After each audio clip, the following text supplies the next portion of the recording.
Hello everybody, it's Larry and welcome to today's video. In today's video we're going to talk about ethnicity results and compare three of the major companies, MyHeritage, FTDNA, and Ancestry. The reason 23 is not included is I didn't have a way to compare them on a real apple-to-apple basis because they require you to take a separate test. I'm not able to check and see how they are against all the others. So I took my test with Ancestry because Ancestry and 23andMe do not allow you to upload to each other. And I took the test with Ancestry, downloaded my raw data, and uploaded it to MyHeritage and FTDNA. And therefore, all three of those companies are going to be looking at the exact same data. And I think that's really important for when we go to draw conclusions. They're all looking at the same data file. Now, before we go on, if you're wondering what that data file looks like, it looks something like this. This column, number one, is the chromosome, and it gives the starting location, and it tells the alleles how they are, AA, TC, TT, and what they do is they count those in these different positions to find out how much of it's the same, and that's how they come to the conclusions about what ethnicity to assign to you. So let's get going and see which ones we think are the most accurate. Ready? Here we go. First, let's start with MyHeritage. Now, they are the only one to have this cool video. And as it shows you your ethnicities on the left, it's going to play some regionalized music. Listen to the change.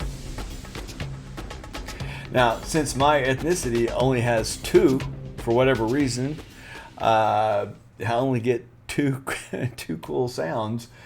But if you have multiple ethnicities, that animation and that intro, man, that is so cool. And it's got a nice little share button up here for you to share it with your friends and family. So if you have multiple ethnicities and you have 23andMe or Ancestry, you can upload it here to MyHeritage and get your ethnicity results, get that shareable video. It's pretty darn cool. It's the best one out of all the companies. Hands down, MyHeritage, you nailed that. That animation is sweet. Now, we're about results, right? So let's talk about the results. It says that I'm 1.1% Middle Eastern. I didn't expect that. Maybe it knows something I don't. And it says that I'm 98.9% English. Notice it doesn't cover Wales or Ireland or Scotland or Scandinavia or any of Europe. It's all right to the eastern side of the Britain Isle. And I find that kind of hard to believe because remember, ethnicities are a snapshot. They're taking my file, as we saw, and comparing it to a specific pattern of a culture in a time period. And with that, I can't believe that 99% of my ancestors lived in that location at any given period of time. I think they were more spread out than that. But that's what they said, and let's see if they're right. So here we have, and for rounding the numbers, I'm going to say 99% and 1%. 99 English, 1% Middle Eastern. So now let's go to FTDNA. Now this is a little more about what I expected. Instead of having two regions, they've got three. And remember, there was only 1% in the Middle East, so that could have been an error for one of the others. So, that's definitely within that margin of error. But if we take out that 1%, then 100% is up there in the English area. So if we go into that same generalized region, we get 100% in that region. The difference is with FTDNA, it's broken out. We've got 11% Scandinavia, 23% Ireland, and 66% Great Britain. They have broken out Britain with Scotland and Ireland, okay, as two separate entities, and then Scandinavia is a separate entity. So that's kind of interesting. Let's look at Ancestry. All right, well, it looks like we covered the same areas, except for right here we have this addition of Germanic Europe. So let's compare the last two results because they do look quite a bit the same. They're covering that same area, significantly different than this one. This one, is just Britain and 1% in the Middle East. The one here, we've got 11% Scandinavia. So we come over here, we look at Norway and Sweden, 7 and 4, which adds to 11. So it says basically Scandinavia, 11%. Over here, we've got Great Britain and Ireland, 66 and 23, that's 89%. And over here, we've got England, Scotland, Wales, and Ireland. And when you add those up, you get 87%. So you got 89%, 87%. Again, almost identical. But just like the first one, it's got 2% that didn't assign there. But instead of assigning it to the Middle East, it assigned it to Germanic Europe, which I thought was real interesting. FTDNA lumped it in. It said that it was in either Great Britain or Ireland, with their Great Britain also including Scotland. So is this more accurate and I don't have any in Germanic Europe? Or did both of these mess up and I have 1% from the Middle East? Well, that's hard to tell. And I'm never going to be able to know that one for sure. But, the fact that they assigned it to the Middle East, I had to match something in their pattern set for them to have, believe that. And then over here, they don't have that. It's all in Great Britain, Ireland, and Scandinavia. And here it's all there except for the 2% in Germanic Europe. I think that because these two, with FTDNA and with Ancestry, I think that those two being almost identical within the 2%, and both of those being significantly different than this. I mean, 99% was just on the island. This broke, had 2 regions, 3 regions. This has 7 regions. The difference is these 7 and the 3 for FTDNA overlay each other 98%. The only thing that's different is that 2% in Germanic Europe. So I think we've got enough information just on this. Even though we don't know the ancestors, I think that, this says 99 and this says 89, 87. I think that this one's going to be the most accurate.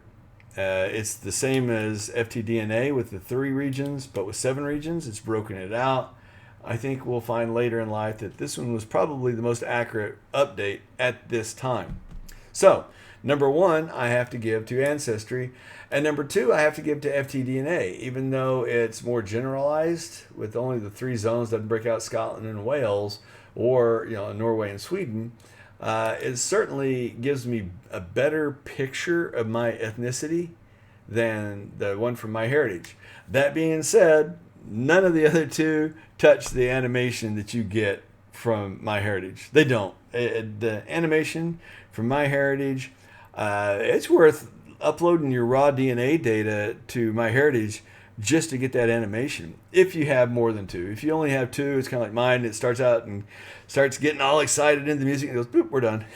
So I would say if you have 3 or more ethnicities, of course, then again, to be fair, I have 7 over here, and when I come over here, I've got 2. So depending on what your ethnicities are, you could get a really cool video for your family. And I think that from that perspective, MyHeritage is number 1 as far as the animation and showing you the data. I mean, here's what we gave you, and we're showing it to you. And hands down, they have the coolest demonstration. But I also think they're 3rd place with the accuracy. And that's what I'm all about as researching. I think FTDNA is accurate. There's nothing that I can see that's wrong with what they see. It's just not broken out. It's the same exact numbers as Ancestry, except for that 2%. It's just Ancestry breaks it out. Additionally, Ancestry does have some other features. If you notice on here, there's not much we can do on this page. We've got a map, and we can replay it, we can share it. If you view the full ethnicity report on that page, it's a little bitty tiny map. You can play that intro again, you can print it, you can share it. There's not a lot here. I mean, you're going over to the DNA matches. I mean, these are like a sub-menu to this menu. So it's not fair to go to the menus, just what's on the page. On here, there's not much you can do here except click on one of these, and it tells you a blurb about the region. So what you get is a region description, okay, which is okay, but still, you get a picture. I mean, they are area pictures, but still, it's not much you can do with it. There's nothing functional. You can download it and go back to the home page and see a menu, but I don't see really any value add there. On Ancestry, we got a lot of cool stuff we can do. Of course, we can share it like the others.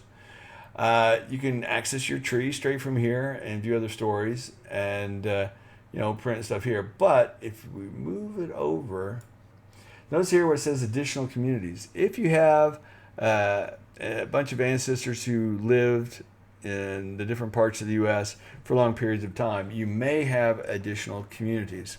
If you do, you can click on them right here, or click on the color over here. And when you do, look at these numbers come up. You can actually watch the time frame of your ancestors. We're going to pick 1750. And look at this. It shows the ancestors and they were coming across, where they ended up, 45 of them, and shows where they came from. So you can zoom in on the maps and kind of tell where they came from. And I thought that was real cool. Also, you can look at any given year. So you get 1700, 1725, 1750. You get the different patterns, 1775. Look at 1850. See, at 1850, I didn't have migration.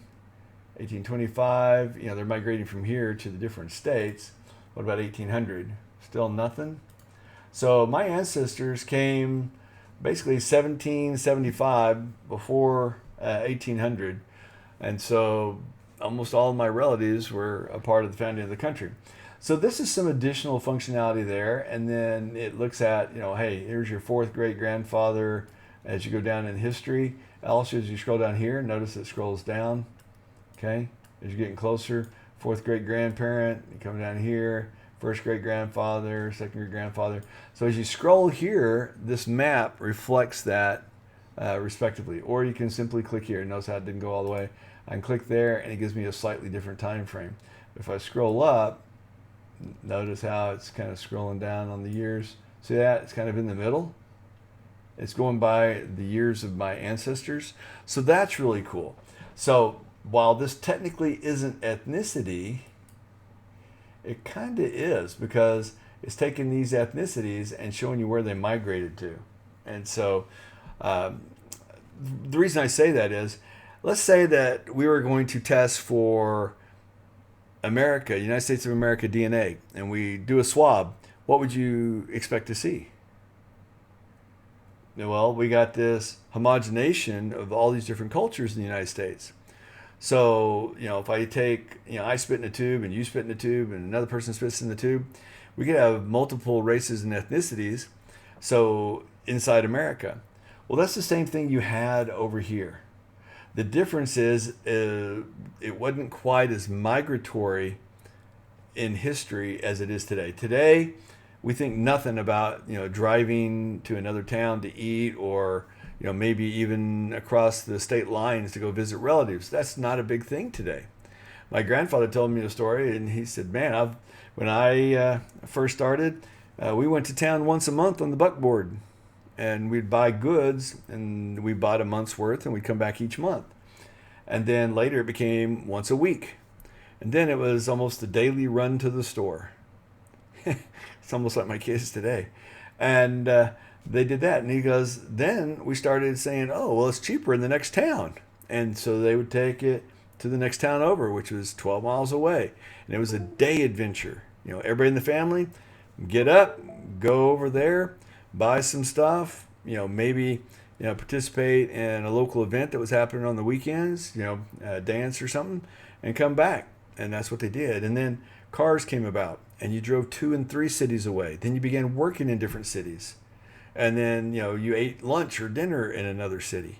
And then you start doing it across state lines. So the travel that we do, and we fly in airplanes to another state, people lived and died in these regions, and they didn't migrate like that.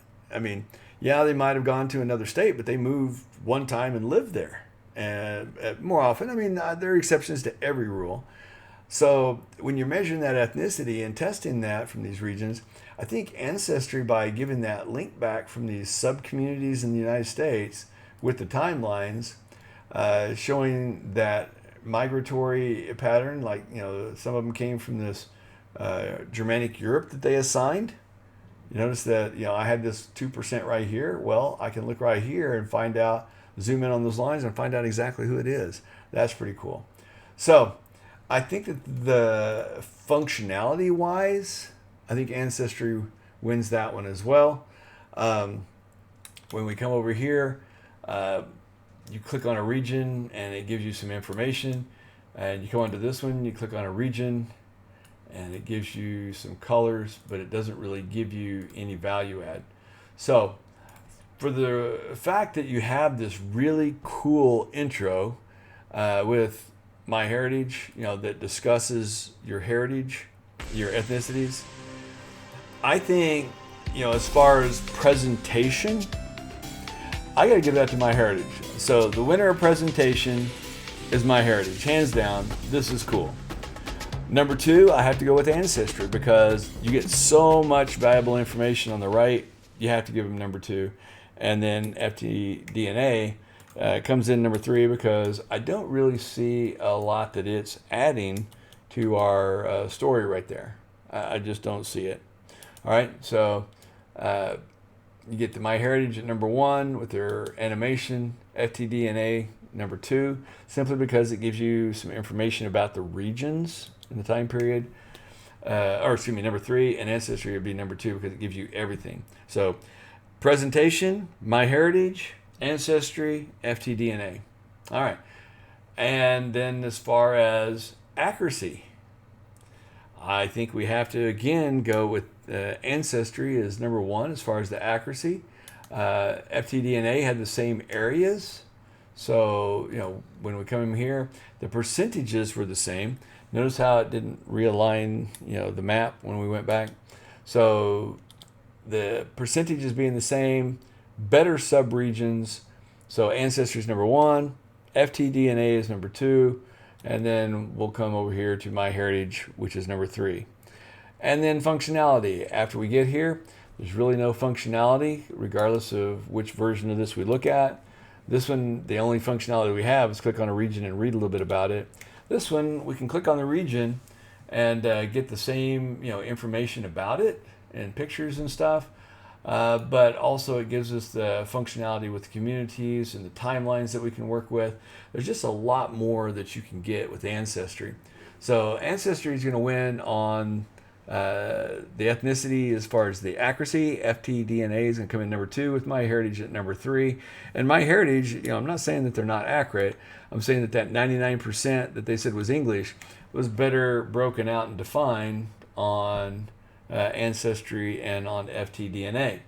So there you have it. Number 1's Ancestry, number 2 FTDNA, number 3 is MyHeritage as far as accuracy. As far as functionality, it goes the same order. Ancestry number 1, FTDNA number 2, MyHeritage number 3. And for presentation, the best presentation, I got to give it to MyHeritage. The video is cool. Just hands down, it's the coolest. And then Ancestry would be number 2 because their graphics and the way that you can change it in, look at the communities and the timeline and the functionality, it just puts it over the top, with FTDNA being number 3. Hope you enjoyed the video. If you did, give it a thumbs up. Don't forget to subscribe. Click the bell notification. You definitely want to do that if you want holidays this year, right? I'm not saying that they won't come, but click that bell notification just in case. Anyway, don't forget to check out the QR code above. Hope you enjoyed it, and we'll talk to you again very soon.